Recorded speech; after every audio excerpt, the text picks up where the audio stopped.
Você está ouvindo o Conexão. Todo sábado, às 19h30, nos reunimos para crescer na fé, ouvindo a palavra de Deus exposta com fidelidade e aplicada ao nosso tempo. 2 pregadores ensinam com base nas Escrituras e, através de perguntas, todos são convidados a participar da palavra e contar suas experiências.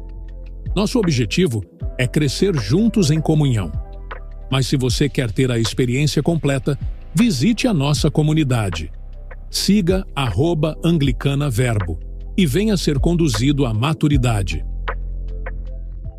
Gente, é um prazer, sim, imenso estar com vocês mais uma vez. Senti muita falta de não estar com vocês na semana passada. E hoje a gente vai continuar a nossa série sobre as bem-aventuranças. Felizes os infelizes é o nome da nossa série. Nesse tempo que a gente está refletindo e pensando um pouco mais sobre o que é felicidade diante do mundo que a gente vive, das circunstâncias que a gente vive, das nossas próprias experiências com o sofrimento, com a dor, com as decepções. Como a gente pode encontrar felicidade nesse tempo? E hoje a gente vai meditar, sobre a próxima bem-aventurança que está em Mateus, capítulo 5, versículo 7, que é a seguinte: Bem-aventurados os misericordiosos, pois obterão misericórdia. Se eu pudesse colocar um título para a conversa de hoje, seria: qual o limite do perdão? Até que ponto nós devemos perdoar alguém? Essa é com certeza uma pergunta que todos nós já fizemos. A gente tem experiências de conflito diárias, eu diria, e existem momentos que a gente precisa exercer mais ou menos perdão. Mas existem situações e momentos na vida que coisas acabam nos ferindo e a gente faz essa pergunta: como nós podemos perdoar ou se existe um limite? Exato, a gente faz essa pergunta de existir um limite porque ela parte do seguinte pressuposto: Senhor, até que ponto eu posso perdoar, eu devo perdoar, para não ser feito de trouxa? Então, mas eu já vi gente falando assim: se eu tomo 491, eu já não perdoo mais. Aí já era, né? Olha. Depois de 490 vezes, tá bom. Mas eu acho que essa é uma lógica. Se a gente fosse aplicar essa lógica do 490 literal que a gente vai abordar hoje, eu acho que não tem problema a gente aplicar, desde que a gente aceite que Jesus também vai aplicar com a gente. Aí a gente quer. Eu acho que nesses quase 30 anos de vida, eu acho que eu já passei bastante de 490 pecados. Certeza absoluta. É. Em um ano eu acho que eu faço 490, amigo.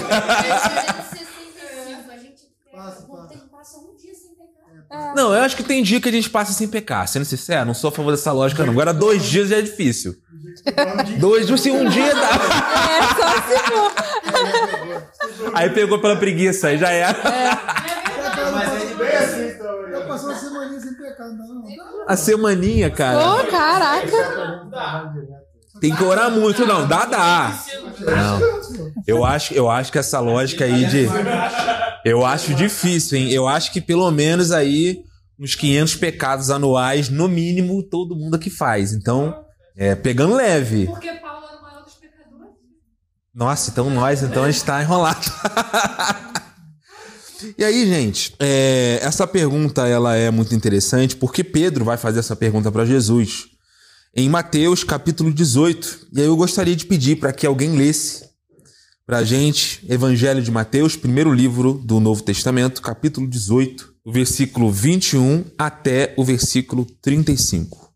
Então Pedro, aproximando-se dele, disse: Senhor, até quantas vezes pecará meu irmão contra mim e eu lhe perdoarei? Até 7? Jesus lhe disse: Não te digo que até 7, mas até 70 vezes 7. Aí começa a parábola do credor incompassivo. Por isso, o reino dos céus pode comparar-se a um rei que quis fazer contas com seus servos. E, começando a fazer contas, foi-lhe apresentado um que lhe devia 10.000 talentos. E não tendo ele com quem pagar, O seu senhor mandou que ele e sua mulher e seus filhos fossem vendidos com tudo quanto tinha para que a dívida se lhe pagasse. Então aquele servo, prostrando-se e reverenciava, dizendo: Senhor, se generoso para comigo, e tudo te pagarei. Então o senhor daquele servo, movido de íntima compaixão, soltou e perdoou-lhe a dívida. Saindo, porém, aquele servo encontrou um dos seus conservos que lhe devia 100 dinheiros. E lançando a mão dele, sufocando, dizendo: paga o que você me deve. Então o seu companheiro, prostrando-se aos seus pés, rogava-lhe, dizendo: se generoso para comigo, e tudo te pagarei. Ele, porém, não quis, antes foi encerrá-lo na prisão, até que o pagasse a dívida. Vendo, pois, os seus conservos o que acontecia, contristaram-se muito e foram declarar ao Senhor tudo o que se passara. Então o seu senhor, chamando a sua presença, disse: servo malvado, perdoei-te toda aquela dívida, porque me suplicaste. Não devias tu igualmente ter compaixão do teu companheiro, como eu também tive de misericórdia de ti? E indignado, o seu senhor o entregou aos atormentadores, até que pagasse tudo que devia. Assim vos fará também meu Pai Celestial, se do coração não perdoardes cada um a seu irmão e suas ofensas. Pesado, né? Como diz Bispo Márcio, uau! Um talento era referente a 1 ano de trabalho. Hoje em dia é o quê? 16 mil reais, salário mínimo? Anual, salário mínimo anual, gente. Dá uns 20 mil. Dá uns 20 mil? Não, dá uns 18. Acho que dá uns 18, né? 1.518. Faz a conta alguém aí. 18.200. Isso aí é um talento. Na verdade, aqui diz o seguinte, ó. Vou pegar aqui. Em grego, 10 mil talentos. Multiplica por 10 mil esse valor aí. 182 milhões. 182. Olha só. O cara devia pro rei, né? O senhor, ele devia 182 milhões de reais. Imagina o que ele deve ter feito com esse dinheiro. Imagina, né? Imagina. Pegou isso emprestado? A questão nem é tanto como ele adquiriu, mas o tamanho da dívida, uma dívida impagável. Mas eu acho que deve ter sido juros. Acumulou uns juros aí, com certeza. Ele pegou 1 milhão, pá. Com certeza, aconteceu alguma coisa aí. 180, imagina 180 milhões. Isso é o quê? O preço de uma Mega Sena? Da virada. Em dívida. E assim, é muito interessante que ele ainda chega pro Senhor e fala assim: eu vou te pagar tudo. Não vai pagar. Nunca. A dívida, ela é impagável mesmo, né? E é muito interessante. Vamos fazer agora a proporção do cara que devia a esse homem. Vamos lá nesse texto aí. Perdi aqui no versículo. Vamos lá, vamos achar. Seria 100 denários. Denários é o preço de um dia. Quanto divide o salário mínimo por 30? Por 22. Mas não se paga todos os dias? Paga todos os dias. Você ganha por 30 dias. Ganha por 30 dias. 30 dias. Então é menor ainda, cara. É por 30. Divide o salário mínimo aí por 30, depois multiplica por 100. 5.060. 5.060. Olha que interessante. É muito bom a gente fazer essa tradução de dinheiro pra gente imaginar. Gente, olha isso. O cara... Gente, é absurdo, né? O cara estava devendo 180 milhões de reais e ele não teve misericórdia com o colega que estava devendo 5 mil. A questão é a seguinte. A gente fala sobre o limite do perdão hoje e eu queria trazer uma coisa antes do que a gente está discutindo aqui já avançamos bem, né? Aqui no nosso texto, a ideia de quanto que vale, pra gente ter essa noção. Mas um pouco antes, a gente tem aquilo que Jesus fala de perdoar 70 vezes 7. Mas o que isso significa? O que 70 vezes 7 é? 490, literalmente? Queria que alguém abrisse em Gênesis capítulo 4, versículo 23 e 24 e lesse para nós. O que está escrito lá para a gente também entender da onde que vem esse 70 vezes 7. Dando uma dica, é o único lugar da Bíblia, sem ser essas palavras de Jesus, que tem 70 vezes 7, tá? Gênesis capítulo 4, versículo 23 e 24. Lê aí, Kaique. Certo dia, Lameque disse às suas mulheres: Ada e Zila, suas mulheres. Mulheres de Lameque, marquem bem o que eu digo. Matei um homem porque ele me feriu. Matei um moço porque ele me machucou. Se não mortas 7 pessoas para pagar pela morte de Caim. Então, se alguém me matar, não mortas 77 pessoas da família. Ou 77 ou 70 vezes 7. Mas significa a mesma coisa, né? A ideia teológica é a mesma coisa. Dá a mesma ideia. E é o seguinte, o que isso significa? Quando a gente vai, né, no capítulo 4, quando Caim ele mata Abel, ele fica com medo de alguém vingar Abel, né? Alguém ir ali e matar Caim e acabar vingando ali a morte de Abel.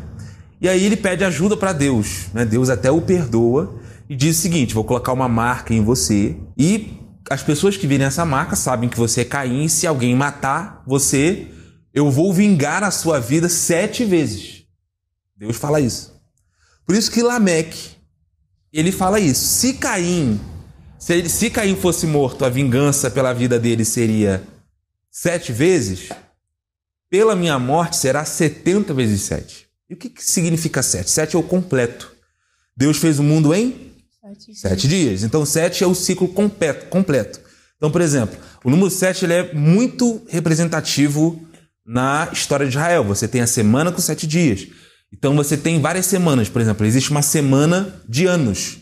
Cada 7 anos você tem o ano sabático. A cada 50 anos, ou seja, a cada 49 anos, né, que seria 7 vezes 7, você tem o ano do jubileu, que é o sabático do sabático. É a ideia de que no ano do jubileu todos os escravos eram libertos, todas as dívidas eram perdoadas, aquela coisa toda. Então o 7 significa o completo, o pleno. Mas a ideia é o seguinte, a gente tem o 70 vezes 7 e a ideia é o seguinte, se o 7 já é o perfeito, o 70 vezes 7 é o perfeito do perfeito. Então Lameque está dizendo o seguinte, se alguém me fazer mal,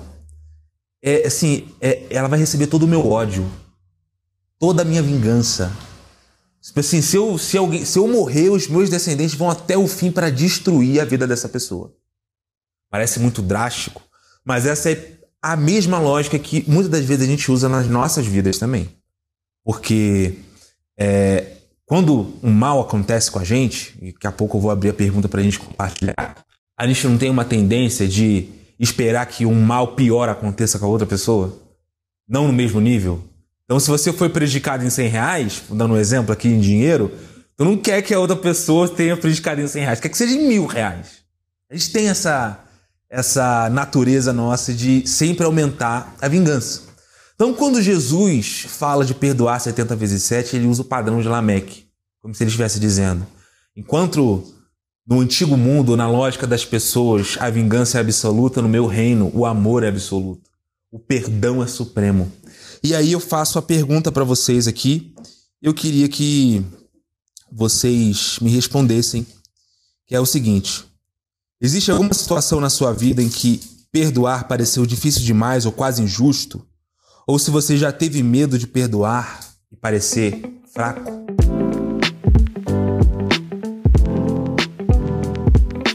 E aí, a gente volta um pouco ali, né, para o que Jesus falou lá naquele momento. Ele perdoa, né, a dívida, perdoou, cara. Ele não tinha da onde tirar aquele dinheiro e Deus foi lá e perdoou. Simplesmente falou, cara, eu perdoo a tua dívida. Só que aí no instante seguinte, ele passa por um cara que tá devendo ele. Ele lembra, pô, esse cara tá me devendo, né? Vou cobrar ele. E ele foi e cobrou o cara. E tipo assim, o cara falou, cara, tem piedade de mim. Eu não tenho dinheiro pra te pagar. As mesmas palavras, né?